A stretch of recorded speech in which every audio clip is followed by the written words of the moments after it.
Martineau. Un animateur pas comme les autres. Richard Martineau. Cube Radio.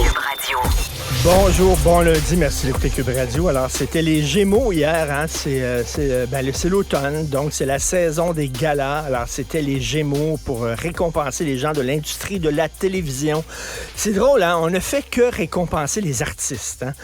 Les Oscars, les Grammys, etc. Ça, c'est bien important, mais il y a d'autres métiers qui sont extrêmement importants aussi, mais on célèbre pas ces gens-là, là.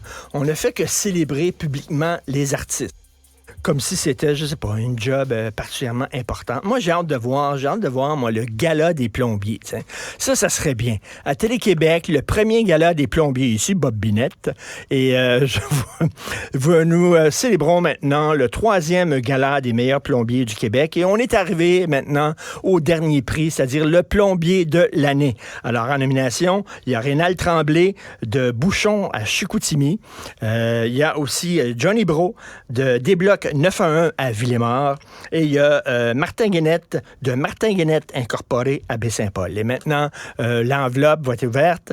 Et l'enveloppe, c'est Martin Guenette qui a gagné.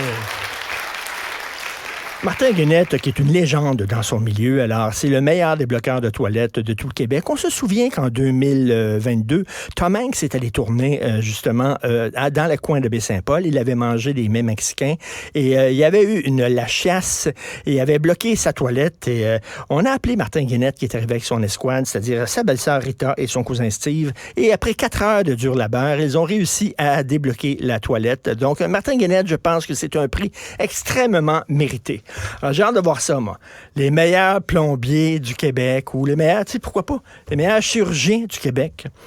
Et je raconte souvent ça, mais tu sais, moi, j'allais dans un bar sur le plateau Mont-Royal, au coin de Saint-Hubert, je crois, et Ontario, et j'attendais en ligne avant d'entrer. Et à un moment donné, j'ai commencé à faire de la télévision. Et là, soudainement, j'avais plus besoin d'attendre en ligne. Tu sais, on venait me chercher, puis on me faisait passer vis-à-vis de tout le monde.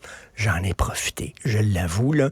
Alors, là, soudainement, j'étais VIP et tout ça. Et là, je me disais tout le temps, le gars qui est en arrière de moi, là, il a peut-être sauvé quelqu'un à l'urgence de l'hôpital. C'est peut-être un cardiologue incroyable. Lui, on va pas le chercher, mais moi, je faisais de la TV, de la petite TV, là, soudainement, là, hey, boum, j'ai passé devant tout le monde. Tu sais, c'est une job comme une autre quand même. J'ai pas fait ça souvent, passer devant tout le monde. 1 ou 2 fois, puis après ça, j'étais mal à l'aise. Écoutez, un texte qui est paru dans le Monde, le journal Le Monde. En Belgique, plusieurs écoles incendiées après une campagne d'extrémistes religieux contre l'éducation sexuelle. OK? Il y a un cours d'éducation sexuelle. Ça dure 4 heures. Pas un gros cours, là. 4 heures d'éducation sexuelle, c'est obligatoire. Et là, il y a des extrémistes religieux qui ont foutu le feu à des écoles. Et là, je sais ce que vous pensez, des musulmans. Écoutez, c'est incroyable. C'est une alliance. Il y a des extrémistes musulmans, des extrémistes catholiques et des complotistes.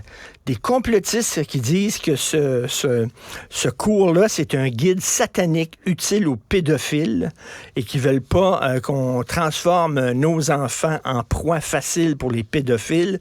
Donc, les complotistes, les musulmans radicaux, les catholiques radicaux ont fait une alliance contre ce... Écoute, ça quand même, là, ça en dit long sur notre époque assez particulière, comme quoi, tu sais, tous les religieux extrémistes sont dangereux. Tous, que ce soit catholiques, musulmans. Il n'y avait pas de bouddhistes, par exemple, là-dedans. Là. Il n'y avait aucun bouddhiste. Ils ne sont pas là, exactement.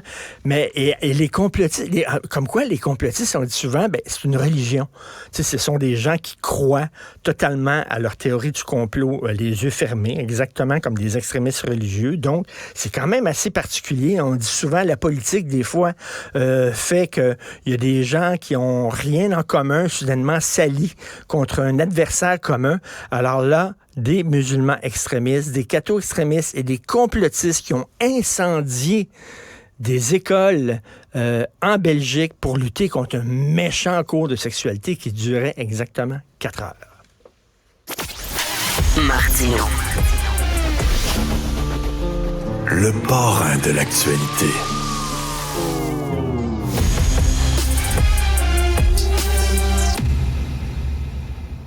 Cette affaire